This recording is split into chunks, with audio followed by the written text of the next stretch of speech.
Hey, what's up, guys? You know that moment when you're at a four-way stop and you arrive at the exact same time as someone else? You both stop, then you wave them forward, then they wave you forward, but then both your dumbasses go at the exact same time, so you stop again, and then you awkwardly inch forward until one of you finally makes the executive decision to just friggin' go? Well, this is a pretty common occurrence when driving, at least for me. But you know, I take it pretty well. I'm the kind of guy that likes to arrive alive. I don't want to be a lopsided pancake smushed against the pavement. So whenever this happens, I find it really funny. I drive by the other car smiling, give them a thumbs up, and then I carry on my way laughing. But why is it that other people don't take it as well as me? The other driver's always like, hey, you. Then they peel off and squill their tires, hurling insults out the window until they're doing 60 knots in a 25-mile-an-hour zone. Like, what the hell? What was that for? I don't deserve that. If you can't laugh when things go humorously wrong, then you don't deserve to live on this planet. I mean, it's a funny moment, you know? Acknowledge it. It's no different than passing someone on the street. Oh, pardon me. Oh, Jesus.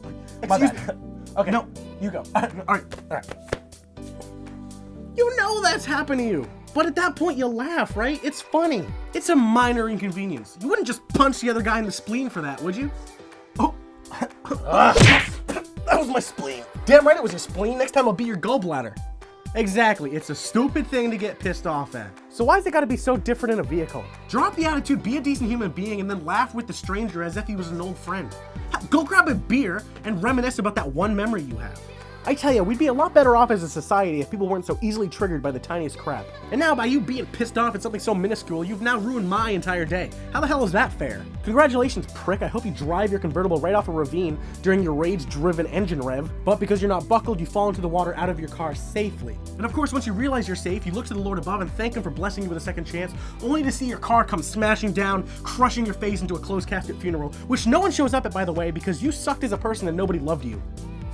I am just realizing how no-holds-barred I am. Anyways, point is, just learn how to control your emotions. I mean, clearly I have a temperament, but at least I've slowly learned to keep my feelings to myself and bottle that crap up like a good American.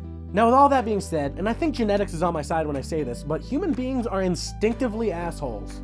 Have you ever had that moment where you're stuck in traffic and then somebody does something that you don't like and you have that one thought of, maybe I'll let him hit me and I'll get a new car out of it? Or, hope that guy gets pulled over, gets a ticket, and then can't afford to feed his family for a couple of weeks. That'll show him. Maybe those are oddly specific examples that only exist in my brain, but the point still remains. We all have terrible thoughts, even if we immediately regret them. So to reiterate, we are all inherently dickheads, but we also all know that we need to be better. So here's what I think. Stop wanting to be a better person, and then just be a better person. About a week ago, I went to get my summer tires taken off my rims and put my winter tires back on. But I forgot to bring the right tires to the mechanic. Of course, by the time we realized this, all the tires were off the car and the car was hoisted up into the air. So what happened? One of the mechanics threw me the keys to his brand spanking new, very, very nice Chevy 2500. I mean, lifted, jacked up, lights, fresh paint. Unbelievably gorgeous truck. Most people don't let other people drive their cars, especially if it looked like that. He just threw me the keys to his like $50,000 rig and just told me to go for it. That's pretty sweet. And I think that's the kind of kindness that we all need to strive for. And I'm not trying to be hypocritical because even I'm trying to live by these words. So a couple of days ago, I got a text message from a complete stranger, definitely a wrong number, that said, hey, after the funeral, you want to go grab some beers at the cabin. So what do? I don't say, wrong number, shove off. No, I said, this is a guy named Ethan. I'm pretty sure you have the wrong number, and therefore there's a pretty good chance that I will not be at the cabin. But I'm sorry for your loss, and I wish you the best. I didn't need to say all that, but I chose to. It was an opportunity to be nice, no matter how insignificant.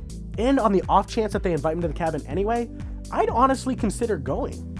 In my opinion, if you have the opportunity to do something nice and put a smile on someone's face, then you are obligated to do so. I know that sometimes it feels like every living person around has signed a contract with the devil whose sole purpose is to frustrate you into chaotic nightmare of a planet, the depth and length of which I am permanently destined to be trapped within. But life is a gift, so treat it as such. I guess I'm just sick of people going through life like everything's an obstacle or an inconvenience.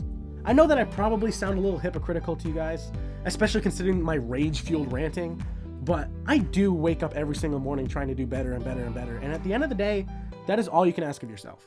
So I would just ask that you do the same thing. And with that, deuces.